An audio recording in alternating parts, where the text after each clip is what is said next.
साथियों नमस्कार। पटना बिहार से मैं अमिताभ कुमार दास, IPS 94 बैच, और आप देख रहे हैं मेरा अपना YouTube चैनल दास बोले बिंदास। क्योंकि जब बुज़दिलों ने मुंह में दही जमा लिया हो तो दास का बिंदास बोलना जरूरी हो जाता है। साथियों, दिल्ली हाई कोर्ट ने फैसला दिया है कि दिल्ली यूनिवर्सिटी को प्रधानमंत्री नरेंद्र मोदी की डिग्री नहीं दिखानी है।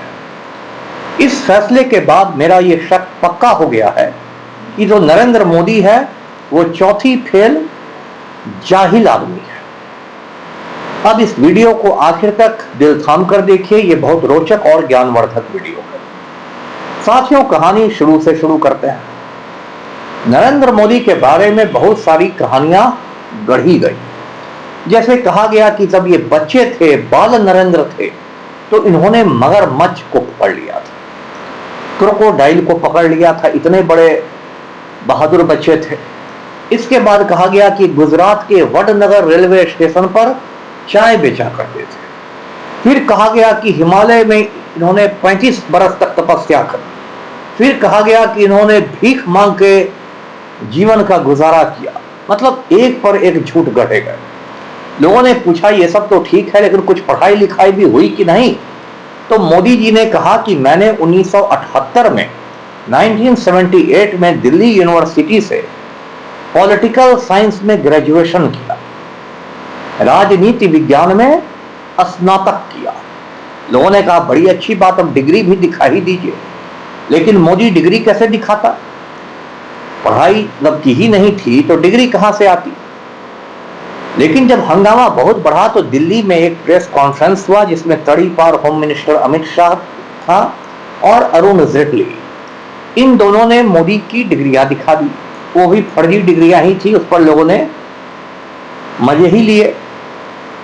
उसके बाद बीजेपी का जो IT सेल है, जो झूठ बोलने का कारखाना है, IT सेल ने मोदी की एक डिग्री सोशल मीडिया पर वायरल कर दी। ये भी फर्जी डिग्री ही थी, लेकिन फर्जीवाड़ा करने में दो बड़ी गलतियां हो गई। पहली गलती तो ये हुई कि ये जो डिग्री थी ये कंप्यूटर से बनाई गई डिग्री थी, जबकि 1978 में हिंदुस्तान में कंप्यूटर आया ही नहीं था। मोदी जी के मुताबिक 1978 में उन्होंने डिग्री ली थी और 1978 में हिंदुस्तान में कंप्यूटर का प्रचलन हुआ ही नहीं था। उस जमाने में डिग्रियां या तो हाथों से लिखी जाती थी या फिर टाइपराइटर पर टाइप की जाती थी। तो पहली गलती तो ये पकड़ ली गई। दूसरी गलती ये थी कि डिग्री में जो विषय लिखा हुआ था, सब्जेक्ट, वो था एंटायर पॉलिटिकल साइंस, मतलब संपूर्ण राजनीति विज्ञान। अब दुनिया के किसी कॉलेज में, किसी विश्वविद्यालय में, किसी यूनिवर्सिटी में इस नाम का कोई विषय ही नहीं। तो IT सेल वालों ने दूसरी भी गलती कर ली।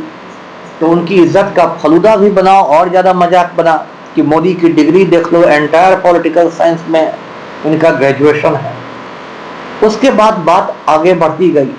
फिर एक RTI एक्टिविस्ट हैं नीरज, उन्होंने दिल्ली यूनिवर्सिटी से RTI के तहत मोदी की डिग्री मांग ली। RTI आप जानते हैं, राइट टू इंफॉर्मेशन जिसको कहते हैं, हिंदी में कहते हैं सूचना का अधिकार।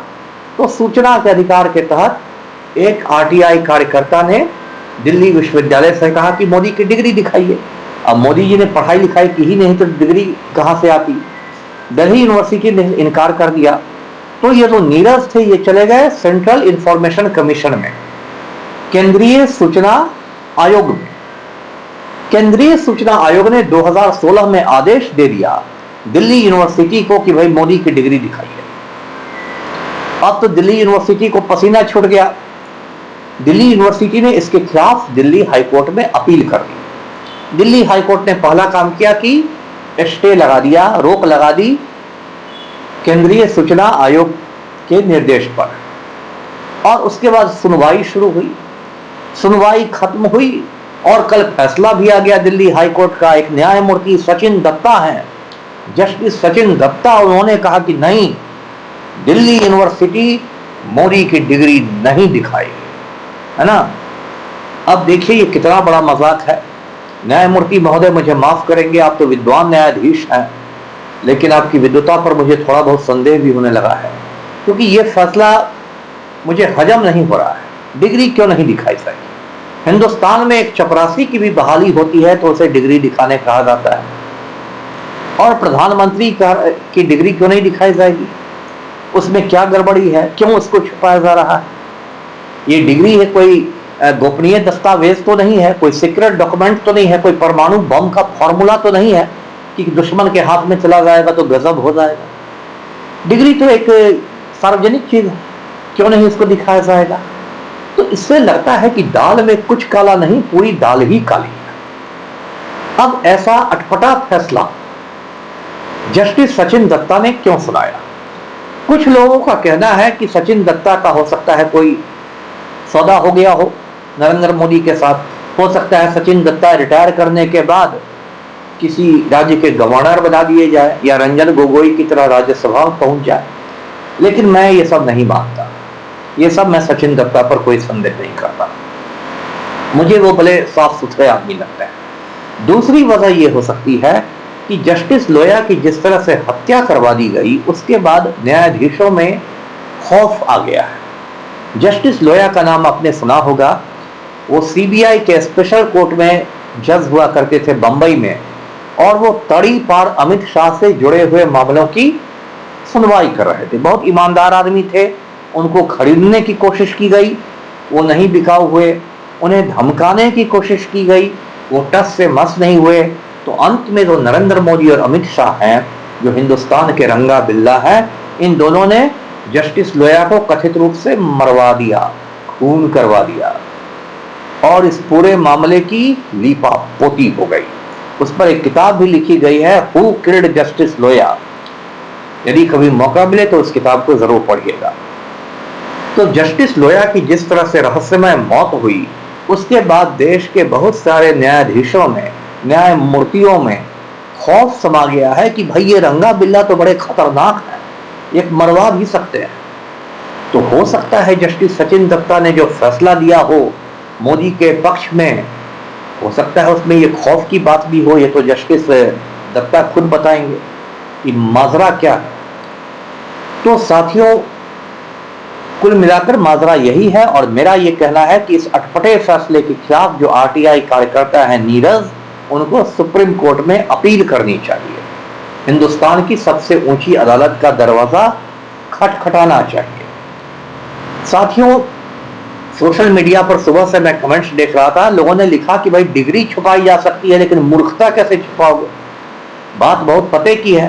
पूरी दुनिया जानती है कि नरेंद्र मोदी एक चौथी फेल जाहिल आदमी है। नरेंद्र मोदी इतना बड़ा मूर्ख आदमी है कि वो 4 लाइन बिना टेलीप्रॉम्प्टर को देखे नहीं बोल सकता है। टेलीप्रॉम्प्टर एक मशीन होता है जिस पर बड़े बड़े अक्षरों में लिखकर आता रहता है, और मोदी उसी को देख के भाषण देता है। एक बार उसका टेलीप्रॉम्प्टर खराब हो गया तो मोदी ने बेटी पढ़ाओ को बेटी पटाओ बोल दिया, अर्थ का अनर्थ कर दिया। और हाल में एक बार टेलीप्रॉम्प्टर खराब हो गया तो मोदी ने कह दिया कि आलोचना जरूरी है, नहीं तो लोकतंत्र खतरे में आ जाएगा। अब बताइए, ये जाहिल आदमी आलोचना को आलोचना करता है, आलोचना में इसने आलूचना मिला दिया, और लोकतंत्र को लोकचंद्र बोलता है।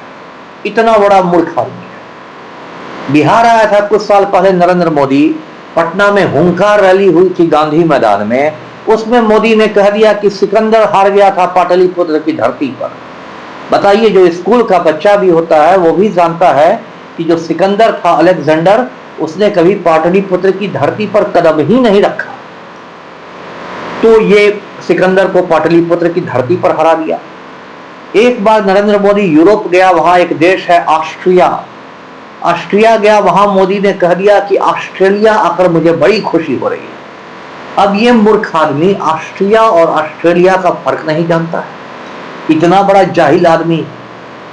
एक बार इसने कह दिया कि भाई गुरु गोरखनाथ, गुरु नानक और कबीरदास एक साथ बैठ के परिचर्चा करते थे, और एक स्कूल का बच्चा भी जानता है कि गोरखनाथ, कबीरदास और गुरु नानक सब अलग अलग कालखंड में पैदा हुए थे, वो एक साथ हो ही नहीं सकता। ऐसे मूर्ख आदमी को ठेठ बिहारी भाषा में कहते हैं लिख लोढ़ा पढ़ पत्थर।